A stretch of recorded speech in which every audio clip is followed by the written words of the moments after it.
Today I'll be showing you how to change batteries in ITI, GE, and Interlogix door window transmitters. We'll start with an SX5, which is an older style. This was the first style that they came out with in this size. To remove the cover, each sensor has a base that protrudes out here. What you do is you squeeze in right there and you'll loosen the cover right there. Then it pulls off the pin at the other end. The most common mistake is people will use a screwdriver to loosen this pin up right here, and they'll break that bar off, and then the cover won't sit in place anymore. So it's very important, if you're using a tool to get this apart, you're doing it wrong. So once you have the cover off, set it aside. Inside you'll notice the battery, and if you have a sensor that has 5 pins on it right there, it's very important that you don't take out the old battery until you have the new one for immediate replacement. If this sensor loses all its power, the programming is erased. And they haven't made these sensors for over 20 years. They also haven't made the programmers that program these for over 20 years, so they're rare. But if you take the battery out and it loses programming, or if it already is dead, chances are you're going to need to have a technician come out to reprogram it. My recommendation is, if you have a sensor this old, consider fully upgrading your system. But if the if the battery in here is still good and the capacitor still has power in it, if you take out the battery and immediately replace it, you should be fine. The way I pull out the battery is, because they sit in really tight, is I put a screwdriver right here at the edge, hold down the back bucket with my thumb as I lift up, and the battery will pop out. If you don't know how you took it out, which direction it was in when you took it out, chances are you're going to put it in backwards. If you put a new battery in backwards and this has a charge, it's going to blow the battery and the battery won't work anymore. You go, oops, I got it in backwards, you'll turn it around and it still doesn't work. On this system, not only will you kill the battery, but you'll also kill the programming. So if you look at the 4 corners of where the battery goes, one of them has a plus symbol in it. I don't know if you can see that, but this one has a little plus symbol in it. I guarantee yours has the same thing. If you look at your battery, they'll have a little date stamp on it. The first 2 digits is what you're looking for. This one was made in 2010. I would recommend, when you check your new batteries, make sure that they're the same year of the current year or the previous year. This is 2014 right now. I probably won't get batteries dated 2014 till at least halfway through the year, probably August. So 2013 batteries are good right now.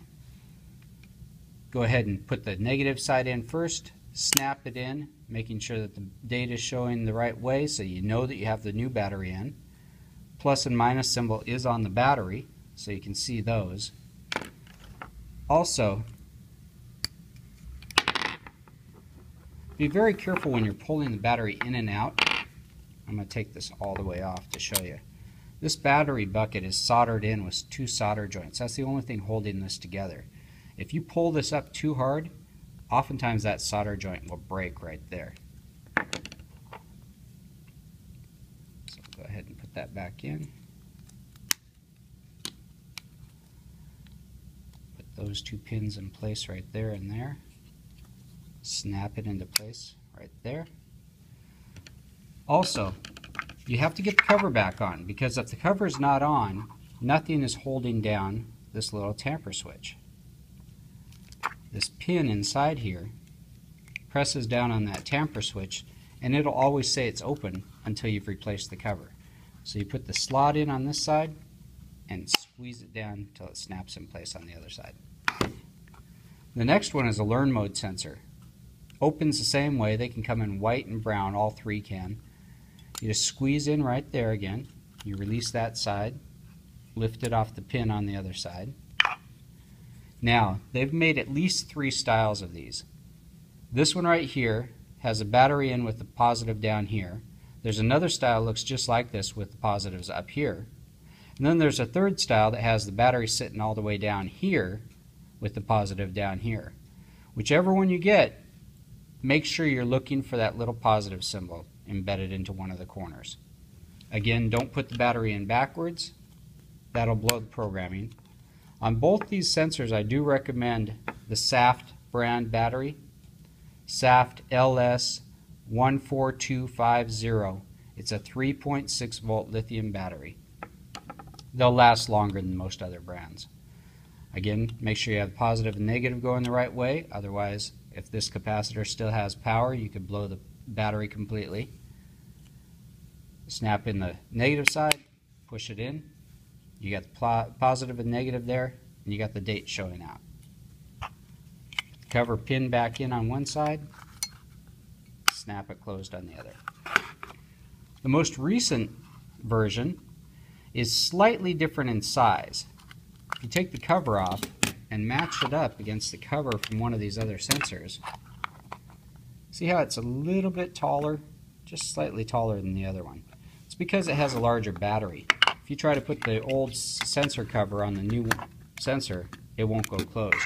Also, if you put the new sensor cover on an old sensor, it doesn't have the pin and it wouldn't hold the tamper switch closed. But they all come off and on the same way. This one has a much easier battery to replace, and these are available at most any store because they're used in digital cameras. The date on them, this one says 2021. That's the shelf life date. It doesn't give you the manufactured date, but usually the shelf life that I've seen has been about 9 years after the manufacture date. So this one's a year or two old. It has a clearly marked positive and negative symbol right down in there. There's the plus symbol.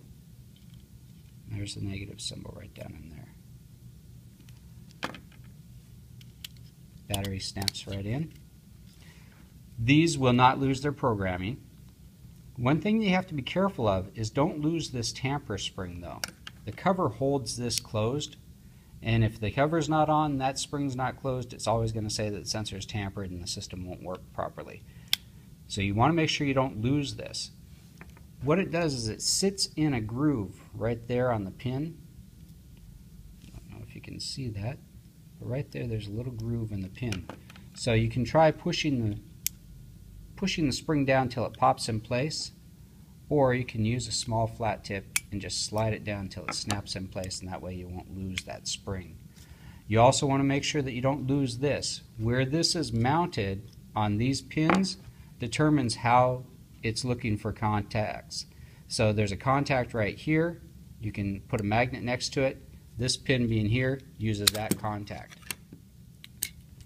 There's another reed switch right here. If there's a magnet next to that, use those two pins. There's a place for a remote switch terminals to be mounted right here. If you're using these terminals, you also have to use a resistor with this sensor. And if you do use those terminals, you put the jumper like that so it's not connecting any of the pins.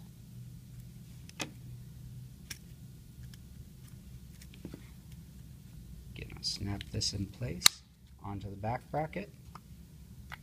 I'll put the pin in the top, snap the bottom together, and that's how you change batteries on SX5, second, third, and fourth generation Learn mode, and the newest generation Learn mode door window sensors. Thanks for watching.